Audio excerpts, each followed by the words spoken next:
বাহ, পানটা খেয়ে তো দারুণ লাগলো। এই যে সাজুগুজু করে চলে গেছি আমি বিয়ের বাড়ির ইনভিটেশন নেমন্তন্নায় খেতে, আর ওখানে মায়ের সাথেও দেখা হয়ে গেল। জানতাম মা যাচ্ছে। এই আমার বিয়ের পর প্রথম বিয়ের ইনভিটেশন পেলাম। খাওয়া দাওয়া কি করলাম, কি পরে গেলাম, আমাকে কেমন লাগছে, এইগুলো কিন্তু আপনারা দেখবেন আর কমেন্টসেও জানাবেন কেমন লাগলো।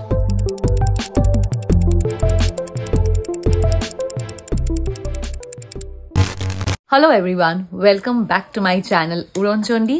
আজকে হলো 12 ফেব্রুয়ারি 2024। এখন বাজে 2:20।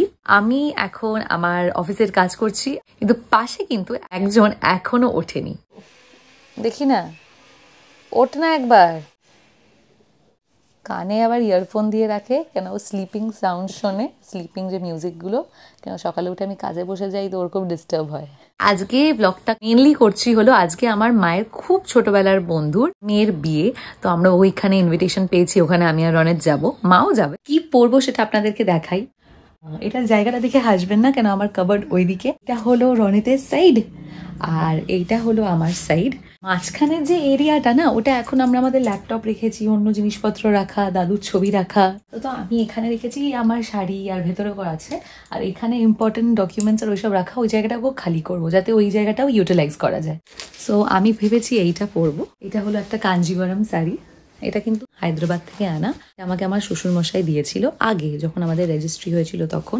ব্লাউজ বানানো হয়নি, এটার সাথে পরার মানে অন্য একটা শাড়ির সাথে ব্লাউজটা বানিয়েছিলাম। আমি পরার পরে দেখাবো, দারুণ দেখতে জাস্ট। বাট আমি ব্লাউজ কিন্তু কোনো সময় সিম্পল বানাই না, আমি সবসময় দারুণ দারুণ ডিজাইনস দিয়েই বানাই। ভালোভাবে পরে দেখাবো। সো এই দুটো আজকে আমি পরবো। আমার শাড়ির রঙের সাথে ম্যাচ করে তো রনেতের পাঞ্জাবি আছে, কিন্তু ওইগুলো একটু সিম্পলের দিকে, তাই জন্য ক্লোজেস্ট রং দেখে অ্যাজ ওয়েল অ্যাজ গর্জাস দেখে এই পাঞ্জাবিটা বার করলাম। পাঞ্জাবির সাথে আমি ওকে যে পাটা সিলেক্ট করে দিয়েছি সেটা হলো ওর একটা মান্যেবারের কুর্তা ছিল, খুবই সুন্দর, তার সাথে চুড়ি পাটা ছিল। আর রংটা বুঝেই গেছেন তসর রঙের। তো ভিডিওটা দেখতে থাকুন, দেখার জন্য রনেতকে কেমন লাগছে।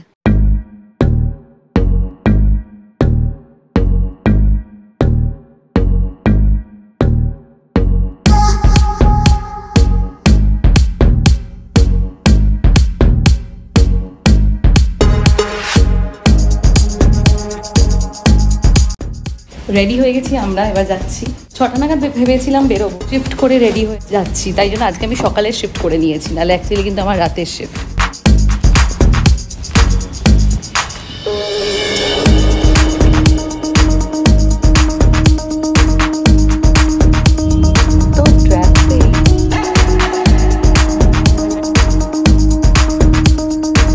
পৌঁছে গেছি আমরা। তো এটা হলো পোর্টের যে কোয়ার্টার্স আছে উডল্যান্ড পার্ক ব্যাংকোয়েটসে।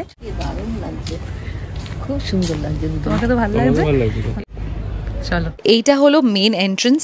থিম যে রেড সেটা বোঝাই যাচ্ছে, একদম রয়্যাল ইন্ডিয়ান রেড যেটা হয়, একদম সিঁদুরের রং, ওটা ইউজ করা হয়েছে। আর এখানে ওদের দুজনের ছবি দেয়া আছে, Asmita and Abhirup. Adventure begins. Entrance দিয়ে ঢুকতে না ঢুকতেই এখানে বাপ্পা বসে আছে। ও, বাপ্পার কথা বললাম বলে মনে পড়লো, আমাদের ই কার্ডটা একবার দেখিয়ে দিই, হ্যাঁ, তারপরে বলছি কেন।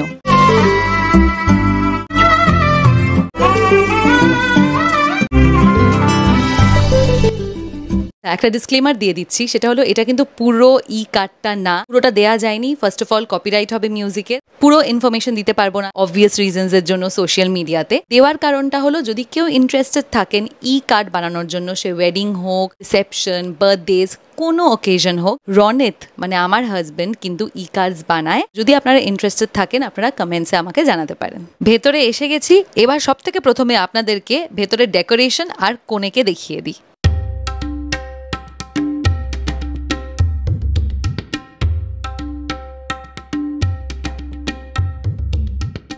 সেলফি কাউন্টারটা তো আমি মন ভরে ইউজ করেছি, তখন একটু খালিও ছিল। আমরা মেয়েরা যেমন সেজেগুজে যাই বিয়ের বাড়িতে ছবি তোলার জন্য, এই দেখুন ছেলেরা যায় কিন্তু শুধু খেতেই। এবার সব থেকে আসল জিনিসটায় চলে আসি, সেটা হলো খাবার। না, লজ্জা পাওয়ার কিচ্ছু নেই, আমরা সবাই জানি যে আমরা বিয়ে বাড়িতে কিন্তু খেতেই যাই। বাবা, আমার খুবই ফেভারিট পিস কচুরি, সাথে আছে আলুর দম। ও আর এখানে হলো জাফরানি পোলাও, ইয়েলো পোলাও আমার খুবই পছন্দ। ও আর মাছ, কোন বাঙালির মাছ পছন্দ না? হ্যাঁ, আমার হাজবেন্ডের ব্যাপারটা আলাদা, কাতলা rezala as well as fish fry দুটোই অসাধারণ খেতে ছিল। আর চিকেন মাটন যেমন থাকে ওটা তো ছিলই, আমি মাটনটা কিন্তু ট্রাই করিনি। ভেজ অপশনস তো আমরা ছুঁই না কোনো বিয়ের বাড়ি বা কোনো অনুষ্ঠানে গিয়ে, তো ভেজ অপশনসটার অত ডিটেলে বললাম না, আপনারা একটু দেখেই নিন। ফাইনালি রয়েছে হলো চাটনি পাঁপড়। আর কেউ কি মিষ্টি মুখ না করে বিয়ের বাড়ির থেকে যায় নাকি? ওই যে ওখানে দিচ্ছে ফেমাস রসগোল্লা, আইসক্রিম আর মাখা সন্দেশ। অবশেষে হলো পান, আর এই পানটা খেয়েই তো আমি করলাম। আর আমার গান কিন্তু শুধু কুকুররাই শোনে। আমরা তাড়াতাড়ি করে একটু খেয়ে ফেয়ে নিলাম। সিঁদুরদান হয়ে গেছিল বউয়ের, ওইটা ঝটপট দেখে আসলাম। এবার বাড়ি যাবার পালা। বিয়ের পরেই একটা পার্ট খুবই কষ্টের, যে মা ফেরত যায় আলাদা আর আমি যাই আলাদা। এর দুদিন পর ছিল সরস্বতী পুজো, তাই জন্য বাজার কিন্তু একদম জমজমাট। ও আচ্ছা, আপনারা কজন তো আমার সরস্বতী পুজোর ব্লগটা মিস করে গেছেন। ঠিক আছে, লিঙ্কটা ওপরে দিয়ে দিলাম, দেখে নেবেন কিন্তু। And like, share and subscribe করতে ভুলবেন না। বাই।